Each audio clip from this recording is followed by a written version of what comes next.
You know, when you look at a satellite image of a major city at night from space, the human brain and our entire nervous system really aren't that different. Oh, that is a perfect way to visualize it. Right. You're essentially looking at this staggeringly complex, lifelong electrical and structural grid. I mean, there are major highways of bright light, dense clusters of intense activity in the downtown core, and then millions of tiny branching wires reaching out into the darkest, furthest suburbs. Yeah, and if you push that city grid analogy just a little further, the failures in that grid, they don't always happen all at once. Which is exactly what we're talking about today. Neurological diseases are basically the disruptions to that grid. Exactly. Sometimes a neighborhood goes dark instantly because, a physical storm took down a power line. But other times, a massive transformer in the city center has been rusting from the inside out silently for 20 years. And the lights are still on, so everything looks completely fine to the casual observer. Right, but the system is already catastrophically failing before the lights even begin to flicker. And that underlying silent failure is the absolute core of what we are doing here today. That's the mission of this deep dive. It's a huge topic. It really is. We are taking the massive, sprawling topic of neurological epidemiology, using the Oxford textbook of global public health as our spine, and we're going to look at how public health acts as the ultimate detective agency. Because tracking these diseases is completely different from tracking, say, a flu outbreak. Or even heart disease, yeah. I was reading through the source material, specifically chapter 8.10, and it struck me that we are trying to trace invisible, decades-old faults in a biological system. It requires a total shift in how you think about time. Exactly. So for you listening, the goal here is to build a conceptual framework. We don't just want to memorize a list of statistics. We want to understand the population patterns of these disorders. How do we track them? How do we prevent them? And studying brain health at a population level has some incredibly unique challenges that make it a total nightmare for researchers. Okay, let's unpack this. Why is it such a nightmare? Well, in a public health framework, we need to view epidemiological surveillance as our early warning radar and prevention as like upstream engineering. Upstream engineering. I like that. Right, because if we are only looking at the moment the lights finally go out, the moment the patient forgets their spouse's name or their hand begins to visibly shake, we've already lost the battle. Because the structural damage happened way earlier. Long before the clinical presentation, which brings us to this massive hurdle called the latency problem. The epidemiological detective work. Chasing ghosts. Let's talk about the latency problem, because before we can even get into specific diseases like Alzheimer's or Parkinson's, we have to understand why this field is so uniquely agonizing. It really is.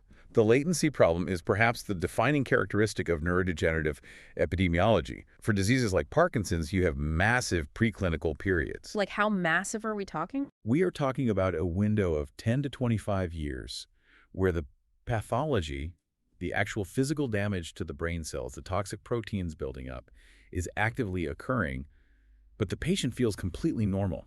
That is terrifying. It is. They are entirely asymptomatic because their brain is compensating for the damage. So imagine you're an epidemiologist, right? Your job is to figure out what caused a disease.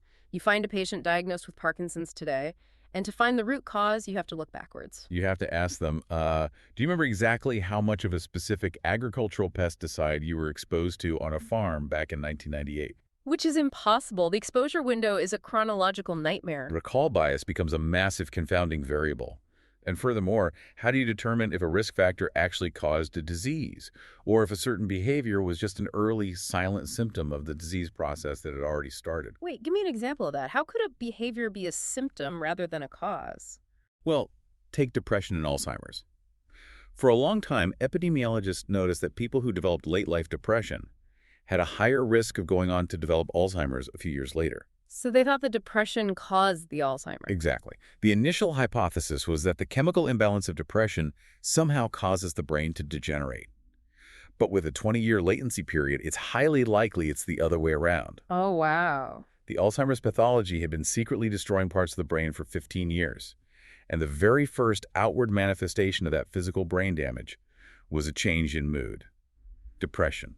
So the depression didn't cause the dementia. The silent dementia caused the depression. Unraveling that causality timeline is mind-bending. And historically, we've had to do all this guessing without actually being able to look at the brain. Right, because you're relying almost entirely on clinical criteria, not pathological proof. Exactly. If someone acts demented, if they fail a memory test, we diagnose them with dementia. But clinical observation without pathological confirmation often leads to misclassification. Because doing a brain biopsy on a living person is obviously highly invasive. And rarely feasible. Yeah. So you might be grouping together patients who have entirely different underlying biological diseases just because their outward symptoms look similar. Which completely skews your data when you are looking for a common environmental cause. It's like trying to find a single culprit for a room full of people who are actually poisoned by 5 different things. And when we look at less developed countries, these diagnostic and exposure measurement problems are magnified exponentially. Oh, for sure. In low and middle income regions, you lack the advanced diagnostic facilities like MRI machines or specialized neurology clinics. Plus, there are political, economic, or cooperative barriers to establishing rigorous multi-decade population studies. If you think about it, traditional cohort studies seem almost fundamentally broken here. Well, let's say you start a massive study.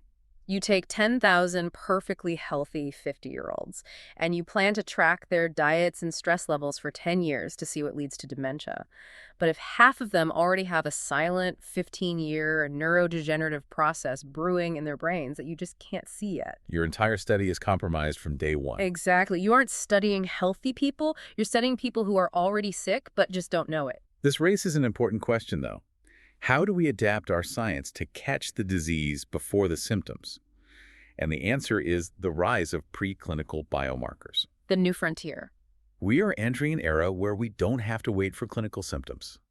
We can use cerebrospinal fluid assays, drawing the fluid that bathes the brain to look for specific broken proteins. Or advanced amyloid PD imaging to literally see the toxic plaques accumulating in a living brain. Yes, we can identify the molecular signatures of the disease long before the clinical symptoms manifest, which fundamentally redefines our epidemiological baseline. It's like having a sensor that finds the microscopic rust on the transformer 20 years before it blows. That's exactly it. Okay, so let's move from these silent, invisible diseases to a part of the grid that fails constantly. The most common, visible, and visceral neurological complaint on the planet. Headaches. Yes, headaches and migraines. These are the hidden economic giants of public health. It's incredibly obvious to the patient, often dismissed by society, but it carries a staggering global burden.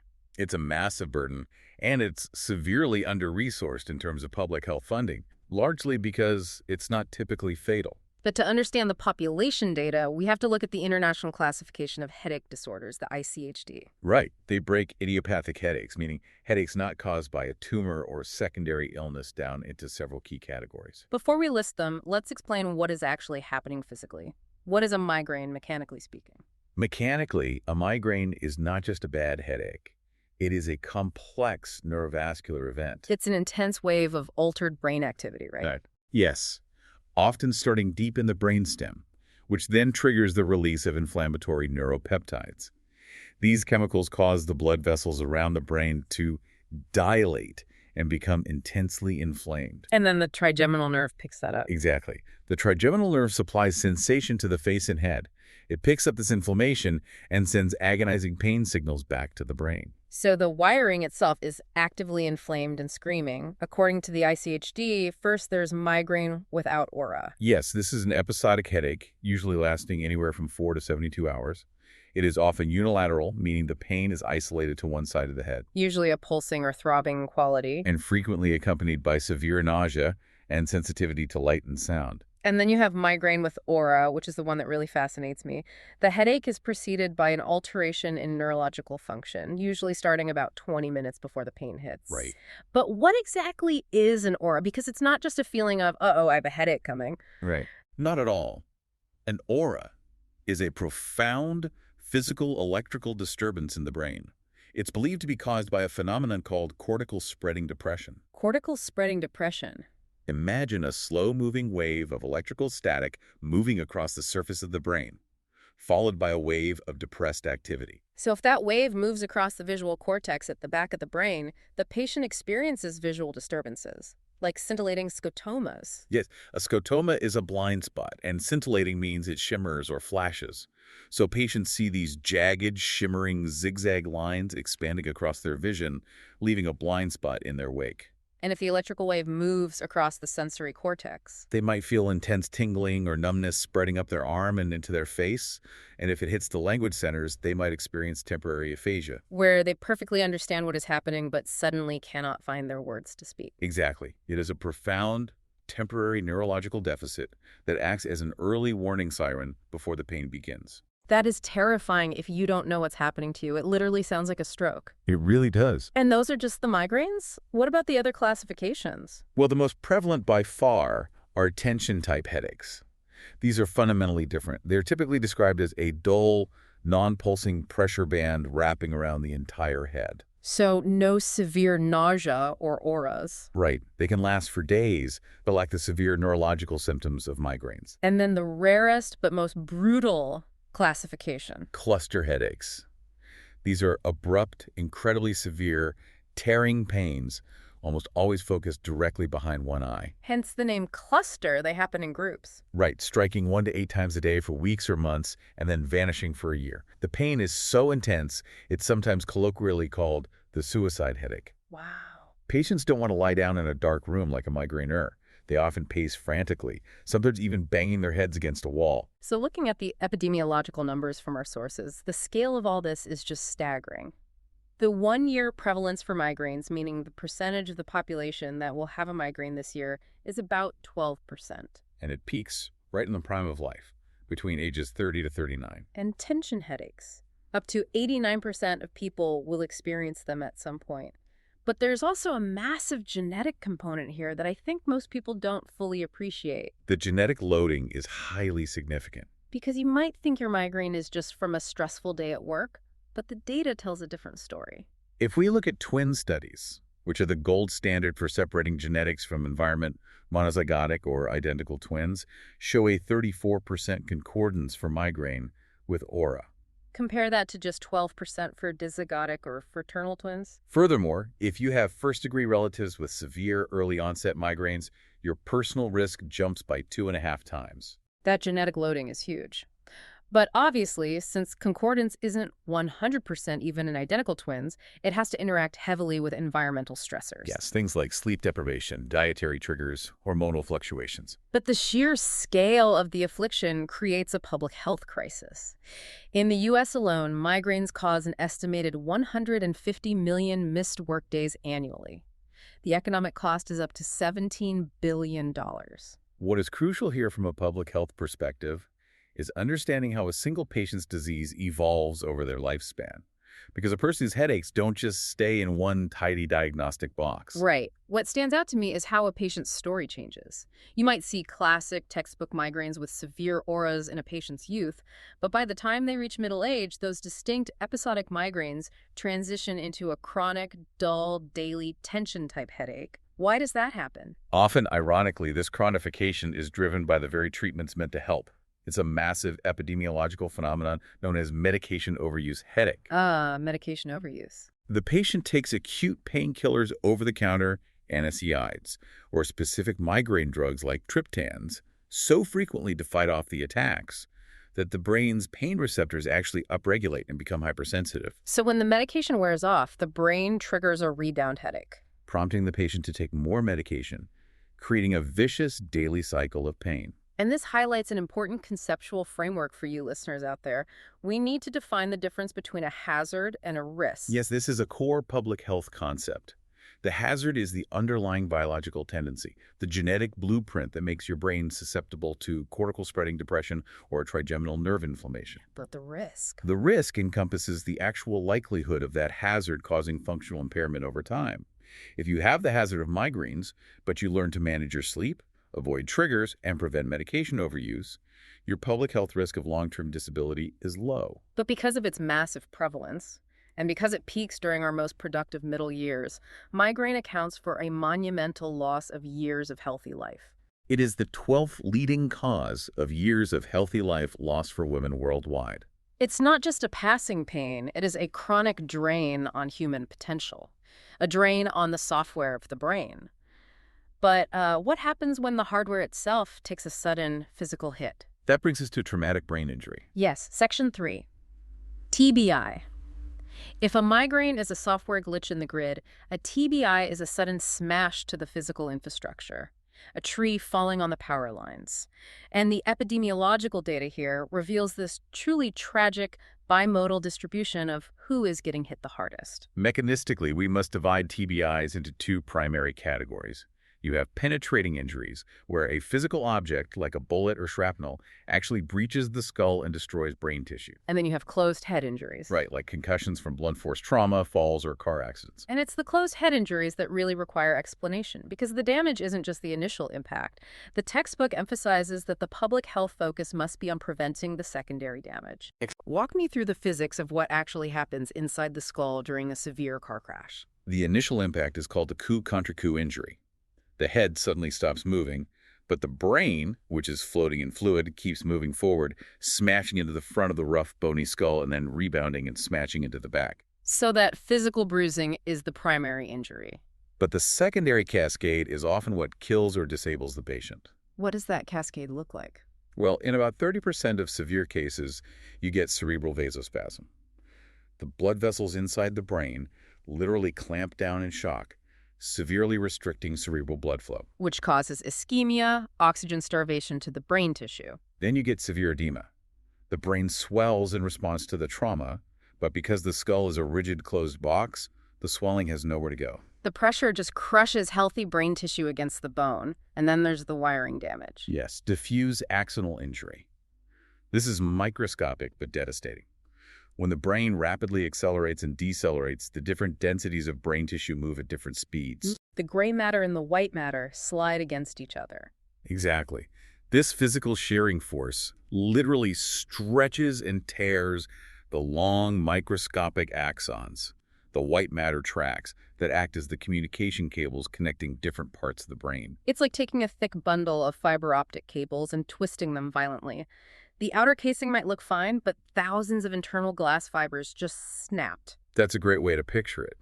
And when you look at the epidemiological breakdown by age and cause, it tells a very specific, heartbreaking story about human vulnerability. Let's look at the numbers. Falls account for 32% of all TBIs. Unsurprisingly, there is a massive, towering spike in people over 85. 223 hospitalizations per 100,000 people. Our aging grid is physically fragile. Yes, but the secondary spike in the bimodal distribution is what catches many people off guard. The rates are shockingly high in infants, 0 to 11 months old. Primarily from household falls, rolling off changing tables, falling out of high chairs. The developing brain is incredibly vulnerable. Then you have motor vehicles, which account for 19% of TBIs. This is the major driver of severe, life-altering TBIs in older children, teenagers, and young adults. And then we must confront the darkest part of the data, violence.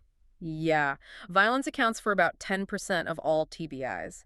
The highest overall rates are among 15 to 24-year-old males. We think of bar fights, gang violence, but the grim, stark reality in the data, the statistic that absolutely stopped me in my tracks when I read the source material, is this. Females aged 0 to 4 years old have double the assault-related TBI hospitalization rate of any other female age group. It is a devastating statistic. It points directly to child abuse and shaken baby syndrome. Furthermore, the data reveals that domestic violence accounts for traumatic brain injuries in approximately 35% of the estimated 2 to 3 million battered women annually. I mean, we have to stop on that point because it demands our attention. It really does. When we talk about public health and epidemiology, we often sanitize the data. We put it in neat bar charts and talk about mechanisms of injury. Right. But when you see that baby, girls, and victims of domestic abuse make up such a massive hidden portion of traumatic brain injuries in our society, we have to demand that we look at TBI not just as an accident or a clinical outcome to be fixed in an ER. It is a profound social and systemic failure. Exactly. If we view public health as upstream engineering, the intervention for a 35% TBI rate in battered women isn't better neurosurgery. It is social intervention, safe housing, legal protection, and systemic cultural change. And the reason we have to prevent these injuries upstream is because of the long shadow they cast. A brain injury doesn't just heal like a broken arm. Far from it. From a long-term neurological perspective, a severe TBI is a massive initiator of future neurological collapse. For example, a severe TBI is linked to a staggering 17-fold increased risk of developing seizures later in life. Wait, 17 times higher. Yes. So someone could get into a severe car accident at age 20, recover, and then at age 40 suddenly start having seizures because of the microscopic scar tissue left behind from that diffuse axonal injury. Precisely. The damaged wiring creates aberrant electrical loops that can trigger electrical storms decades later. We are also seeing the long shadow of repetitive mild injuries. Like contact sports. Boxing, American football, rugby. These repetitive subconcussive hits lead to chronic traumatic encephalopathy, or CTE, where the brain slowly degenerates, causing severe mood disorders and dementia. And in our military veterans, we are tracking the devastating combination of unseen, blast-induced TBIs from explosive devices, which are deeply coupled with PTSD. A single physical disruption to the grid echoes for decades, massively increasing the risk for long-term dementias. You mentioned earlier that a brain injury can cause a seizure decades later. That blows my mind. What is physically changing in the brain's wiring during those silent years that suddenly results in an electrical storm? Okay. Let's follow that thread, because TBI is a major acquired cause of our next topic, Section 4, epilepsy. If TBI is the physical damage to the transformer, epilepsy is the resulting, terrifying, unpredictable power surge. And mapping its population patterns highlights some stark global inequalities. To understand epilepsy, we must first define what a seizure is. Right. A seizure is a transient occurrence of signs or symptoms due to abnormal, excessive, or synchronous neuronal activity in the brain. The International League Against Epilepsy, the ILAE, classifies seizures primarily into two broad categories: location-related and generalized. Break those down for me. What does location-related mean in terms of the brain's geography? Location-related seizures, which we used to call partial seizures, start in one specific focal network, often just on one side of the brain. So imagine a single neighborhood in our city grid suddenly experiencing a massive electrical surge while the rest of the city operates normally. That's it. If the patient maintains full awareness during this local surge, we call it a simple partial seizure.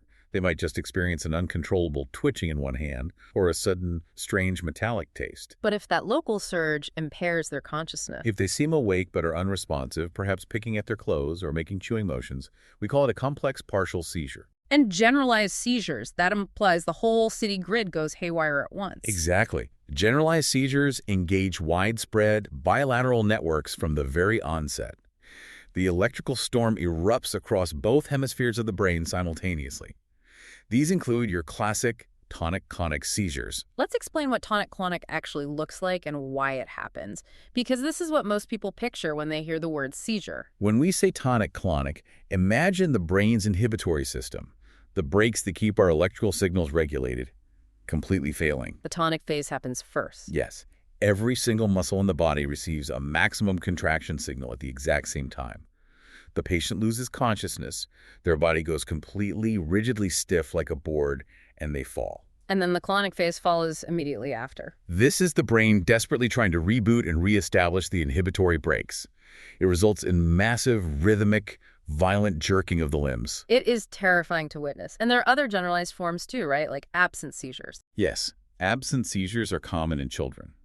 The child doesn't fall down or convulse. They simply stare blankly into space for 10 to 20 seconds, completely unresponsive, and then snap back to normal with no memory of the lapse. And there are myoclonic or atonic seizures. Which involves sudden, brief muscle jerks or a complete sudden loss of muscle tone where the patient literally drops to the floor. So when we look at the epidemiology of these electrical storms, we have to differentiate between two key terms: incidence and prevalence. This is a crucial public health distinction for you to grasp. Incidence is the rate of new cases occurring in a specific time period.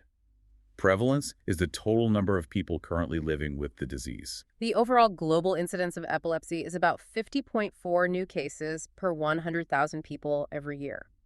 But here is the critical data point. That incidence rate is nearly double in low and middle income populations compared to high income nations. And the inequality of why people get epilepsy is striking. If you look at wealthy nations, the incidence of epilepsy is actually dropping in children, and it's rising in the elderly. Why? because we have great pediatric care, but our population is living long enough to get strokes and Alzheimer's, which cause scarring in the brain that leads to seizures. But in poorer nations, The dominant causes are completely different and tragically almost entirely preventable. yes, in less developed regions, the massive burden of epilepsy is driven by structural inequities. It is driven by inadequate perinatal care, where a baby experiences oxygen deprivation during a difficult birth, leaving permanent hypoxic scars on the brain. It is driven by untreated head trauma from traffic accidents without emergency medical systems. And crucially, it is driven by infectious diseases. The infectious disease aspect is wild. The textbook details one specific major cause that sounds like science fiction. Let's talk about the pork tapeworm. Yes, Tumenia solium. This is a prime example of global health interconnectedness. In areas with poor sanitation where pigs roam free and consume human waste, the pigs ingest the tapeworm eggs. The eggs hatch into larvae, which bury into the pig's muscle. And if a human eats undercooked pork, the larvae grow into adult tapeworms in the human intestine. That's a standard tapeworm infection. But how does that cause epilepsy? Here is the public health tragedy.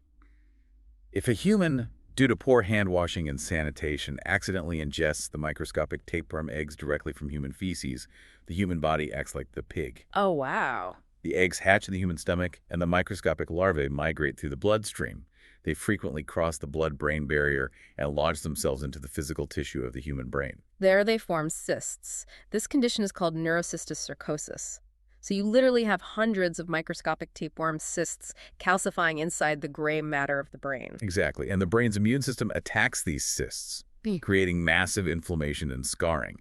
That scarring acts as the focal point for location-related seizures. Neurocystis is a leading, entirely preventable cause of acquired epilepsy worldwide. And the mortality data surrounding epilepsy is sobering across the globe. Overall, the mortality risk is 2 to 3 times higher for people with epilepsy than the general population. But there's a specific terrifying phenomenon called CDDEP, sudden unexplained death in epilepsy. In some longitudinal cohorts of children with severe epilepsy who were followed for 40 years, CDDEP accounted for up to 38% of the deaths. The patient just stops breathing during or after a seizure, often at night. It's a devastating reality. But here's where it gets really interesting on the research front. We are starting to understand some forms of epilepsy not just as acquired damage from a tapeworm or a car crash, but as a genetic disorder at the absolute molecular level. We're looking at channelopathies. Channelopathies represent the frontier of precision neurology. To generate an electrical signal, a neuron relies on ion channels, microscopic gates in the cell membrane that open and close to let sodium, potassium, or calcium ions flow in and out. And we're discovering that many forms of epilepsy are caused by actual inherited genetic mutations in the blueprints for these specific gates. The gates are physically misshapen. They stay open too long or close too slowly, causing the neuron to misfire and trigger a seizure. And this brings us right back to our concept of upstream engineering, but it highlights a massive global divide. It does. In high-income countries, the future of epilepsy prevention and treatment involves engineering at the level of the genome. It's precision neuropharmacology to fix a broken sodium channel. But in low-income countries, the upstream engineering required has nothing to do with genetics. The engineering required is literal infrastructure. Building clean water systems, providing sanitation to eradicate parasitic infections like Tumenia solium, and funding maternal health clinics to prevent birth trauma. It is the exact same clinical manifestation, a seizure. But the public health interventions required are worlds apart. That is a brilliant synthesis of the global burden. Now, while epilepsy often strikes early in life or in marginalized environments, the greatest looming threat to the entire aging global population is the slow, creeping shadow of dementia. Section 5.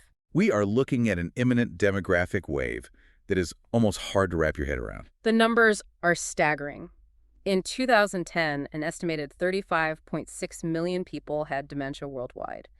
By 2050, that number is projected to reach 115.38 million. The global economic cost was already estimated at $604 billion back in 2010. It has skyrocketed since. We are engineering our society so people live to be 85, but their brains are failing at 75. This crisis is primarily driven by Alzheimer's disease. But our fundamental understanding of what Alzheimer's actually is has undergone a monumental shift in the last decade. This is one of the most important paradigm shifts in modern medicine. Historically, we diagnosed Alzheimer's essentially by exclusion. If an elderly patient had progressive memory loss and we did a CT scan and couldn't find a stroke or a brain tumor, we said it was probable Alzheimer's. We couldn't confirm it until we looked at their brain under a microscope after an autopsy. We were diagnosing the smoke, not the fire. Precisely. But today, we are redefining the disease using in vivo biomarkers. We can now perform PET scans with specific radioactive tracers that bind to amyloid plaques. The toxic protein aggregates that build up between the brain cells. We can perform lumbar punctures to test cerebrospinal fluid for abnormal tau proteins, the tangles that choke the neurons from the inside. Because of this, we now definitively understand that Alzheimer's disease exists asymptomatically. The toxic proteins are growing, spreading, and silently destroying synapses for 10 to 20 years before a single memory is lost. The brain is fighting a war in the dark for 2 decades. And often, the very first clinical hint that the brain is finally losing that war is something called mild cognitive impairment, or MCI, specifically the amnestic prodrome. Break that jargon down for us. What is an amnestic prodrome? Well, amnestic simply refers to memory. Prodrome is an early symptom indicating the onset of a disease. So an amnestic prodrome means the patient's primary and often only deficit is short-term memory loss. They can still drive, manage their finances, and hold complex conversations. Yes, but they are consistently forgetting recent conversations or appointments.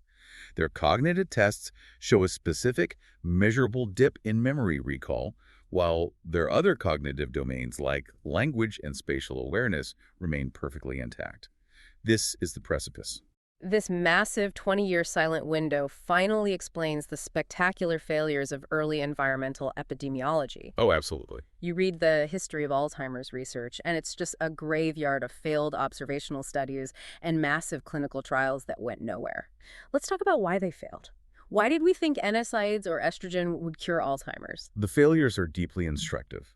Because of that preclinical window, epidemiologists were looking at the wrong timeline. Let's look at the ADPT trial. Okay. Epidemiologists noticed that people who took a lot of NSAIDs, anti-inflammatory drugs like ibuprofen or naproxen for arthritis, seemed to have lower rates of Alzheimer's. The logical hypothesis was that Alzheimer's is driven by brain inflammation, and NSAIDs cool that inflammation down. So they launched the massive ADP trial, giving older patients heavy doses of NSAIDs to prevent cognitive decline. And what happened? It was a disaster.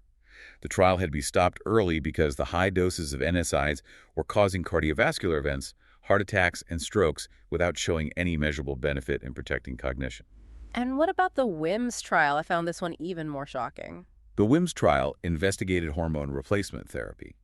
Observational data suggested that women who took estrogen after menopause had lower rates of dementia. The theory was that estrogen was neuroprotective. So a massive randomized controlled trial was launched, giving older women hormone replacement therapy, hoping to shield their brains. Instead, the data showed that the estrogen actually increased the risk of dementia and cognitive decline. Wait, estrogen increased the risk? Why? Because they thought replacing hormones in menopause would protect the brain. Yes, and the fundamental flaw in both of these trials, and many others, was timing. The interventions were happening decades too late. Because of the preclinical window? Right. By the time you give an anti-inflammatory or estrogen to a 70-year-old to prevent Alzheimer's, their brain has likely been accumulating toxic amyloid plaques since they were 50.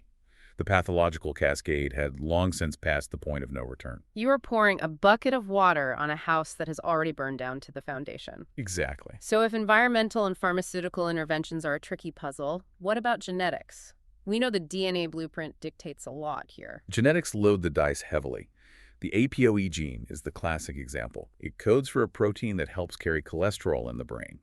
If you inherit the E4 variant of this gene, the APOE E4 allele, your risk of late-onset Alzheimer's skyrockets. And if you inherit 2 copies, one from each parent, your risk is massively elevated and the disease tends to strike earlier. But newer research is finding other variants too, right? Like TREM2 and ABCA7. Which the data notes is particularly significant for assessing risk in African American populations. It highlights how genetically diverse this disease can be. But I want to push back on something we hear constantly in public health messaging regarding dementia prevention. Go for it.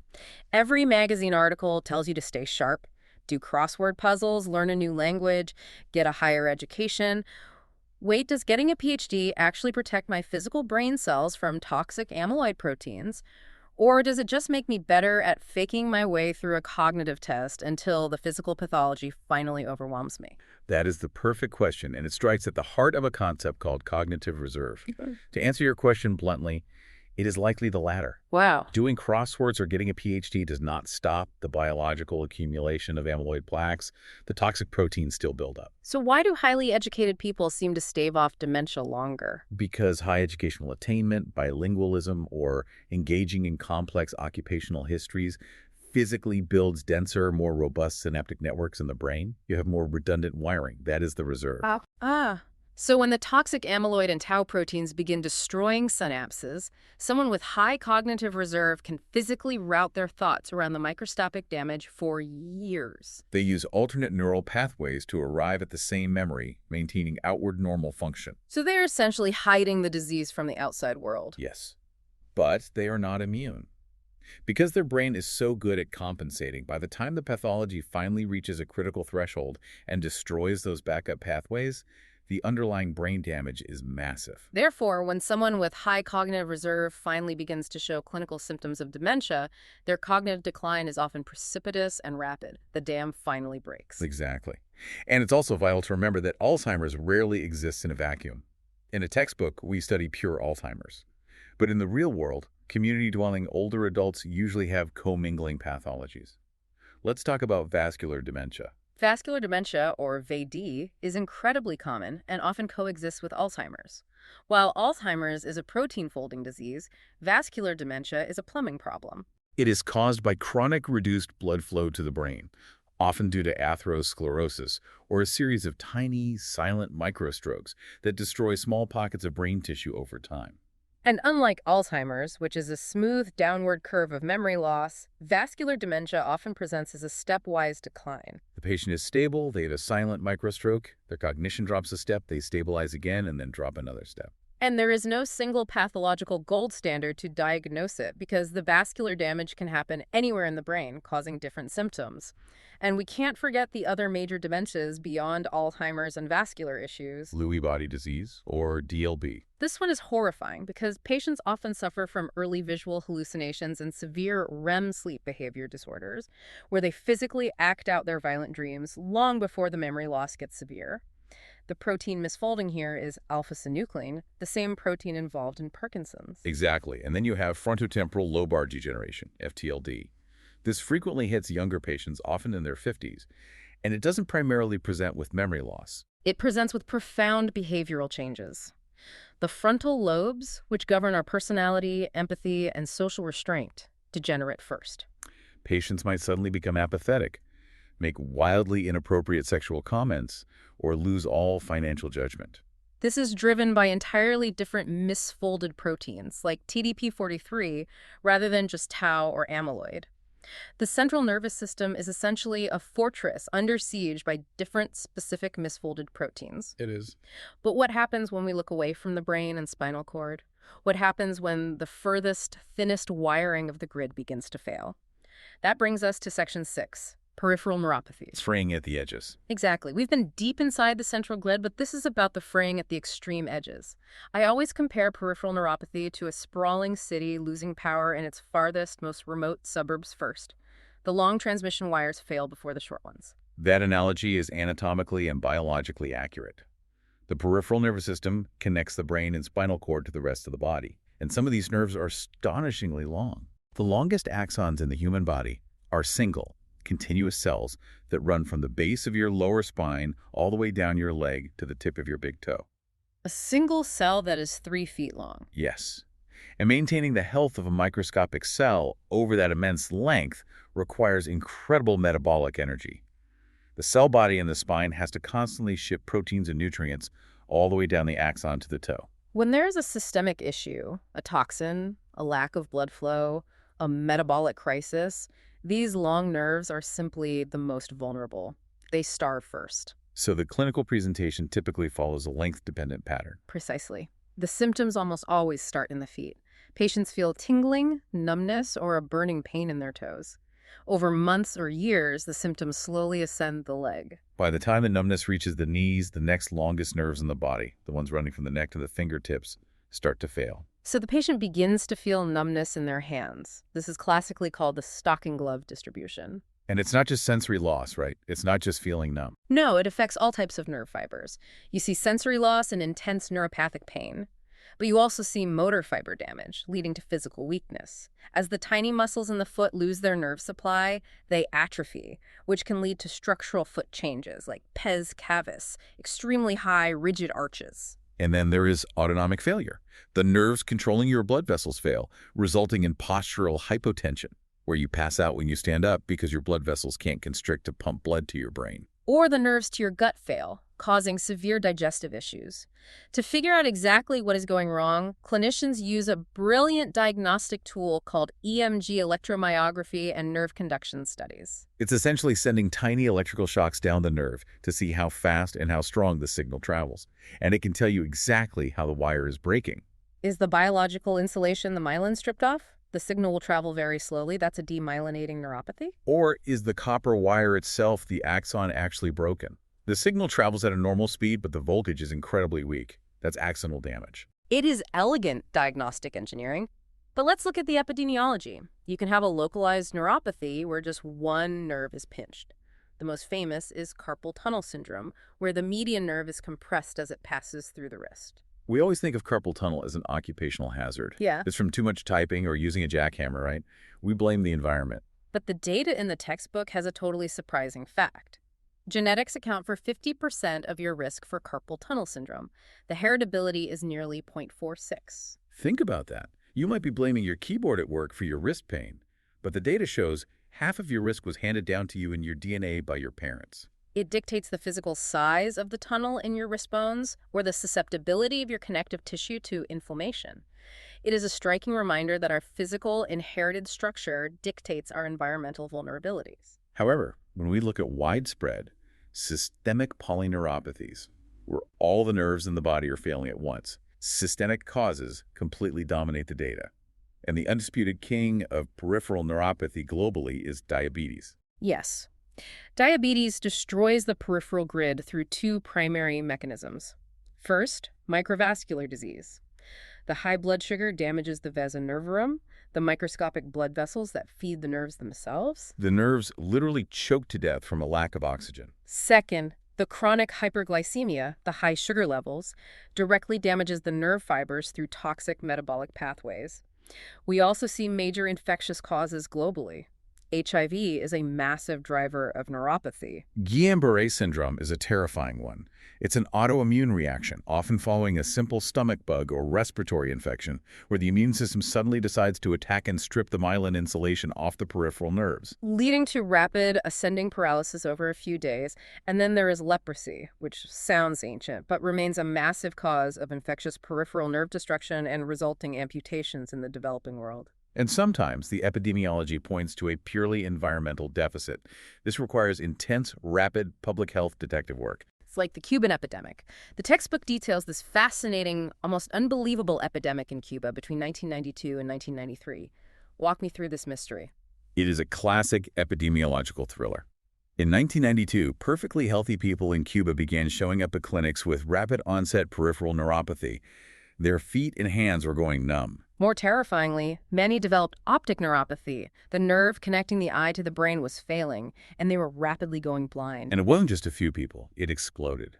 Over 50,000 people suddenly developed this combined peripheral and optic neuropathy. The incidence rate spiked to over 460 per 100,000 people in a matter of months. Imagine the panic. Is it a new virus? Is the water supply poisoned? Did a chemical plant leak? How did the epidemiologists solve it? They deployed shoe leather epidemiology, they mapped the cases, they looked for infectious spread, they tested for heavy metal toxins, but the pattern didn't fit a virus, and the toxicology screens are clean. Ultimately, they looked at the broader systemic context of the country. This was the early 1990s. The Soviet Union had collapsed, meaning Cuba lost its primary economic backer. The U.S. economic blockade was in full effect. Cuba was suffering severe nationwide food shortages and agricultural failures. So they looked at the victims' diets. Exactly. Public health detectives ultimately traced the entire epidemic down to a severe, widespread nutritional deficiency. Specifically, the population was starving for essential B vitamins, thiamine, folate, B12, which are absolutely critical for maintaining the myelin insulation and the metabolic health of long nerve fibers. The combination of intense physical labor, because people were walking and cycling more due to fuel shortages, and zero B vitamins caused the peripheral grid to collapse. And the proof was in the intervention. The Cuban government managed to mobilize and distribute massive quantities of oral multivitamin supplements to the entire population. And it worked. The epidemic stopped dead in its tracks. It is a phenomenal public health victory. But if we connect the lessons of the Cuban nutritional epidemic back to diabetes, we see the profound power of systems thinking. How so? The Cuban epidemic showed us how fast a systemic metabolic failure can disable a population. Today, the rising global tide of metabolic syndrome, obesity, and type 2 diabetes directly predicts an incoming tsunami of peripheral disability. The amputations, the chronic pain, the millions of wheelchairs needed, the loss of independent mobility, the peripheral neuropathy burden over the next 30 years will scale exactly with the global hyperglycemia trends we are seeing today. Returning from the farthest, starving suburbs back to the brain's core, we move to Section 7, and a disease defined by the profound breakdown of motor control, Parkinson's disease. This is a story where the search for an environmental cause actually led to a synthetic drug disaster that blew the science wide open. Let's start with the clinical overview of classic Parkinson's disease. It rests on 4 cardinal features. First, a resting tremor, typically a pill-rolling motion in the thumb and fingers when the hand is completely relaxed. Second, rigidity, a stiffness in the limbs that doctors call cogwheel rigidity because it feels like a clicking gear when you try to move their arm. Third, bradykinesia, which literally means a profound slowness of movement. It takes them massive effort just to initiate a step or stand from a chair. And fourth, postural or gait instability, which occurs later in the disease and leads to devastating falls. And diagnostically, the textbook notes it is crucial to differentiate classic Parkinson's from other syndromes that look similar, right? Yes, the Parkinson plus syndromes. The most prominent is multiple system atrophy, or MSA. A patient might present with a tremor and stiffness, but if they rapidly develop severe autonomic failure like profound urinary incontinence or collapsing from low blood pressure when they stand within the first year or two, it is likely MSA, not classic Parkinson's. MSA has a much more rapid, fatal decline. For decades, the public health hunt was on to find the environmental trigger for Parkinson's. We knew the substantia nigra, a tiny dark cluster of dopamine-producing neurons deep in the brainstem, was dying off. But why? Was it a virus? A toxin? And that hunt exploded in 1983 with a terrifying medical mystery in California. It is one of the most pivotal moments in neurological research. What happened? In 1983, a cluster of young people in their 20s and 30s suddenly, almost overnight, developed severe, end-stage, irreversible Parkinson's disease. They showed up in emergency rooms completely frozen, unable to move or speak, locked in their bodies like statues. So Parkinson's is a disease of the elderly. It takes decades to develop. To see it happen instantly in a 20-year-old means they were poisoned. Exactly. Epidemiologists and neurologists quickly traced all the victims back to a single common denominator. They were all intravenous drug users, and they had all injected a specific batch of synthetic heroin, a designer drug created in a clandestine lab. The chemist made a mistake. A fatal mistake. The drug was contaminated with a massive concentration of a synthetic compound called MPTP. When a human injects MPTP, it crosses the blood-brain barrier. And here is the terrifying part. It is exquisitely, selectively toxic. It zeroes in entirely on the exact dopamine-producing neurons in the substantia nigra. Yes, it enters the mitochondria of those specific cells and suffocates them to death in a matter of hours. The result was instant, permanent Parkinson's disease. This tragedy was horrible for the victims, but it was a massive light bulb moment for researchers. They realized that the chemical structure of MPTP looked incredibly similar to certain agricultural pesticides and herbicides used globally, like paraquat. This sparked decades of intense epidemiological research into rural environments, farming communities, and well water exposure. It was chronic, low-dose exposure to pesticides slowly doing what MPTP did instantly. It perfectly illustrates the intersection of epidemiology and toxicology. The data heavily suggests a link. But there was a confounding factor. Not every farmer exposed to pesticides gets Parkinson's. Why does one person develop the disease while their neighbor with the exact same chemical exposure remains healthy? This led to the study of gene-environment interactions. The DNA loads the gun, the pesticide pulls the trigger. Researchers began looking at polymorphisms, slight genetic variations, in genes like CYP2D6 and glutathione S transferase, or GST. What do these genes do? They code for the enzymes in your liver that act as your body's detoxification system. They metabolize and clear environmental toxins from your blood. So if you inherit a poor metabolizer variant of these genes, your liver is essentially sluggish at clearing out toxins. Exactly. If you have the poor metabolizer genetic profile and you are exposed to heavy metals from industrial welding or agricultural pesticides, those toxins stay in your bloodstream longer and more of them cross into your brain. Your personal risk of developing Parkinson's might be vastly higher than someone with the exact same environmental exposure, but a fast metabolizer genetic profile. You cannot separate the environment from the genetics. Okay, let's unpack this because there is one environmental finding in Parkinson's epidemiology that is famous and frankly sounds completely counterintuitive. I want you to explain this to me. Okay. When you look at population studies, smoking cigarettes consistently shows up as being protective against Parkinson's disease. The data shows smokers have a significantly lower rate of Parkinson's. Is that real? Is nicotine a miracle neuroprotectant, or is there a catch? It is one of the great epidemiological paradoxes, and it requires deep critical thinking to untangle. First, there is some biological plausibility. Nicotine is a potent chemical that stimulates certain neuroreceptors in the brain, and laboratory models suggest it might transiently protect dopaminergic circuits from stress. Right. But we must view this data through the lens of a massive statistical trap called survival bias in cross-sectional epidemiology. Wait, survival bias. Parkinson's is a disease of older age. It usually hits in your late 60s or 70s. Yes. And smokers, statistically, have a massively higher rate of early mortality due to lung cancer, emphysema, and cardiovascular disease. They often die in their 50s or early 60s. Oh, I see it. If a large portion of the heavy smokers who would have gone on to develop Parkinson's disease die of massive heart attacks at age 55, they aren't around to be counted in the Parkinson's statistics. So the remaining pool of healthy 75-year-olds who get diagnosed with Parkinson's will look artificially devoid of smokers. Exactly. The smokers didn't avoid Parkinson's because the cigarettes protected their brain. They avoided it because the cigarettes killed their heart 20 years earlier. It creates a powerful statistical illusion of protection. Now, while some researchers still debate the extent of the actual neuroprotective effect of nicotine, survival bias is a crucial reminder to always question who is missing from your dataset. That is a brilliant explanation. You have to survive long enough to get the disease. And while we used to think Parkinson's was entirely environmental, the MPTP model genetics has completely taken over the field.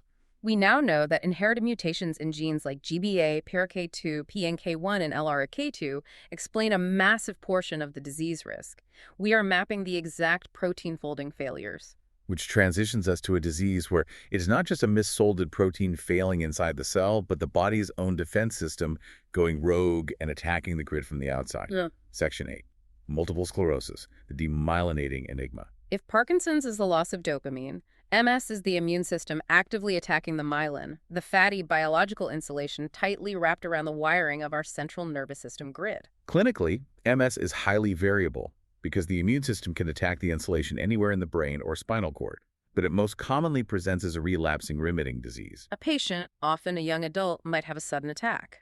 An optic nerve demyelinates, causing sudden blindness in one eye, or a spinal tract demyelinates, causing severe weakness or numbness in the legs. They're treated with heavy steroids, the inflammation subsides, the brain partially repairs the myelin, and they recover. But then, months or years later, it happens again in a different location. And eventually, the repair process fails and the axons themselves are severed.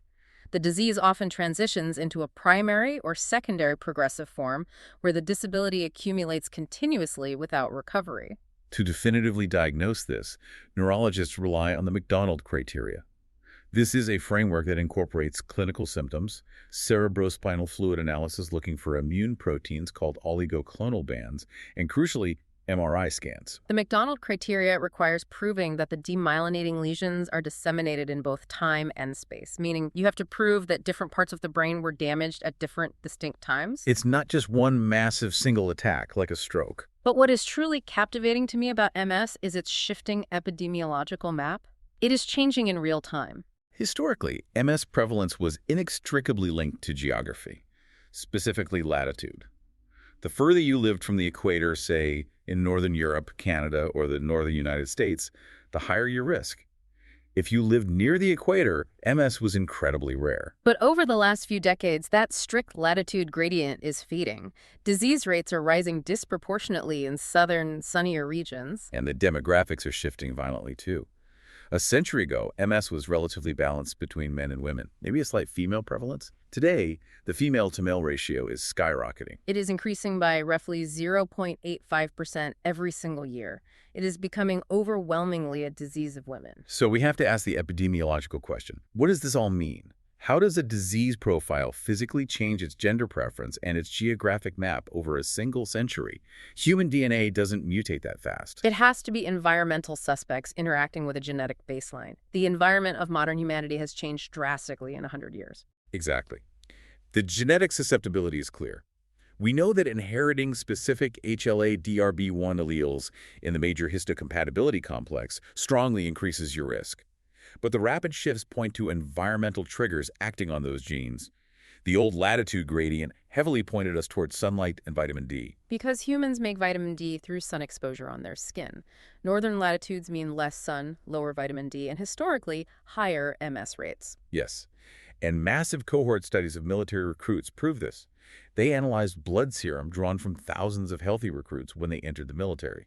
Years later, they looked at which recruits developed MS. Those with the lowest serum vitamin D levels at age 18 had the highest subsequent risk of developing MS. Vitamin D appears crucial for regulating the immune system and preventing it from turning autoimmune. Then you have the hygiene hypothesis in viruses, specifically the Epstein-Barr virus, or EBV, the virus that causes mononucleosis. This is a massive piece of the puzzle. EBV is almost universally present in the blood of MS patients. The relationship with EBV is incredibly tight. Studies have shown that if you manage to avoid EBV infection your entire life, which is rare, your risk of developing MS is practically zero. But the timing of the infection matters immensely. Right. If you were exposed to EBV as an infant, which happens frequently in developing nations with denser living conditions, you usually get a mild asymptomatic infection and your risk of MS stays low. But if you grow up in a hypersanitized high-income environment and you avoid EBV until you are a teenager or young adult, when it causes severe infectious mononucleosis, your risk of developing MS later in life jumps 2 to 3 times. Your mature immune system overreacts to the virus, and the antibodies it creates mistakenly cross-react with the myelin in your brain. And finally, we must look at smoking. Unlike the paradox we discussed in Parkinson's, the data on smoking in multiple sclerosis is unequivocally damning. Smoking cigarettes significantly increases the risk of developing MS. Furthermore, if you already have MS, smoking actively increases the rate of new MRI lesions, and it drastically accelerates the conversion from the relapsing remitting phase to the much more disabling irreversible secondary progressive phase of the disease. So smoking actively fuels the autoimmune fire. This perfectly illustrates the ultimate public health equation for autoimmune neurological disease, doesn't it? Genetics loads the gun. You inherit the HLA-DRB1 allele. But the environment growing up with low vitamin D, getting a late EBV infection, and picking up smoking pulls the trigger. It is a perfect synthesis of how these invisible forces shape population health. Which brings us to our final section, the future of neurological public health. We've traced the biological grid from the central cortex down to the furthest peripheral nerves. Tying it all together, we are facing immense, unprecedented societal and economic costs. We have successfully engineered our society with sanitation, vaccines, and cardiology so that our population survived longer than ever before in human history. But the dark side of that success is that millions more are surviving long enough to suffer from chronic neurodegeneration, the long-term sequelae of childhood TBIs, or the progressive 40-year disability of MSFDs. We are in the midst of a profound scientific transition to address this. We are moving from the era of purely environmental observational epidemiology hunting for the poisoned well or the contaminated drug into the era built by the Human Genome and HapMap projects. We have the data, but there is a massive danger in scientific reductionism. What do you mean by reductionism in this context? I mean the belief that genetics will magically solve everything. Genetics alone cannot solve neurological public health. Identifying a risk allele on a DNA test doesn't tell you if the patient will actually get the disease unless you deeply understand their specific environmental exposures over their entire life course. So the DNA is the architectural blueprint of the building, but the environment, Is the weather, the earthquakes, and the maintenance wearing down the building over 80 years? You can't predict when the building will collapse just by looking at the blueprint. If we connect this to the bigger picture, the future of epidemiology is moving from merely counting the sick to predicting who will get sick. We are moving toward modeling a unique, highly personalized gene-environment matrix for every individual. It is the ultimate form of upstream engineering. And that leaves us with a truly provocative thought to close out our deep dive today. We talked earlier about how our diagnostic tools, like amyloid PE scans and CSF biomarkers, are getting so advanced that we can detect the physical pathology of Alzheimer's or Parkinson's 20 years before a single clinical symptom appears. This is an incredible scientific achievement. But think about the societal implications. What does it mean for our society when millions of perfectly healthy-feeling, sharp, productive 40-year-olds take a routine biomarker blood test and are suddenly labeled by the medical system as pre-demented? How will that label change the life insurance industry? How will it change employment discrimination? If you were up for a promotion to CEO, but your company knows your brain is slowly accumulating amyloid, do you get the job? And most importantly, how will it change human psychology? Knowing there's a ghost in your wiring decades before the lights actually go out, are we ready for that burden of knowledge? It is a public health, legal, and psychological frontier that we are completely unprepared for. It is a profound dilemma. We are engineering the ability to see the future, but we have not yet engineered the societal structures to handle what we see. So, to consolidate the medical and epidemiological frameworks we've built today, let's move to our rapid recall prompts. All right, if you are listening, here are 6 single best answer questions to test your active recall of the mechanisms we discussed. I will read the question, pause, and then give the answer. Go ahead. Question 1. In the classification of headaches, approximately how long before the headache onset does a migraine aura, the wave of cortical spreading depression, typically occur? About 20 minutes. Question 2. According to the epidemiological data reviewed, what is the most common cause of traumatic brain injury hospitalizations for individuals aged 85 and older? Question 3. In low and middle income regions, what specific parasitic infection, driven by a lack of sanitation, is a major preventable cause of structural epilepsy? Tinea solium, the pork tapeworm, causing neurocysticercosis. Question 4. What major shift in the diagnostic criteria for Alzheimer's disease allows researchers to conceptualize and identify the massive preclinical window of the disease? The incorporation of in vivo biomarkers like amyloid PE imaging and cerebrospinal fluid assays. Question 5. Which widely observed environmental lifestyle factor has consistently shown an apparent protective association against Parkinson's disease, despite scientists highlighting the massive confounding factor of survival bias? Cigarette smoking. Question 6. In the changing epidemiology of multiple sclerosis, what specific viral infection is heavily implicated as pulling the trigger on the genetic hazard, supporting a variation of the hygiene hypothesis? Epstein-Barr virus, or EBV, particularly when exposure occurs late in childhood or adolescence. To consolidate these concepts and review the specific incidence rates, revisit Section 8.10 of the Oxford textbook covering the specific disease epidemiology and gene-environment interactions. Here are the details of this episode. Neurological diseases. Byline. Population patterns of neurodegenerative, vascular, and developmental brain disorders in a changing world. Episode description. Neurological diseases contribute substantially to global mortality and disability. Conditions such as stroke, dementia, epilepsy, Parkinson's disease, and neurodevelopmental disorders collectively represent a major and growing public health challenge, particularly as populations age. This episode examines the global burden of neurological disease. This episode examines stroke epidemiology and vascular risk factors. This episode examines dementia and aging populations. This episode examines Parkinson's disease and neurodegeneration. This episode examines epilepsy in low and middle income settings. This episode examines neurodevelopmental disorders and early life determinants.